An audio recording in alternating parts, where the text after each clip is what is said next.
আরে লাগাইছেন কি? আবার ফোন লাগাইছেন কেলা? সোহেল সাহেব শুনুন।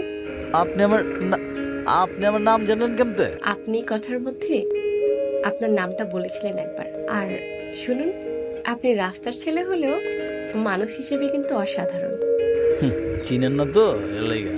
চিনেছি তো, আপনি সোহেল সাহেব, যাকে ঘুষ দিয়ে কেনা যায় না। মাস্তান হলেও আপনার মধ্যে ভালো মানুষের একটা ছায়া দেখতে পাচ্ছি। মোর জ্বালা, কথা কইতাছি রং নাম্বারে। আপনি তো আমারই দেখেন নাই কা, ছায়া দেখলেন কেমতে? ওই আপনি ফোন রাখেন তো, আজ এটা পেঁচাল লাগাইছেন। ঠিক আছে, রাখছি।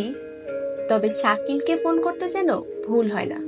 ব্যাটার কত বড় সাহস, সোহেল সাহেবকে ঘুষ সাধে।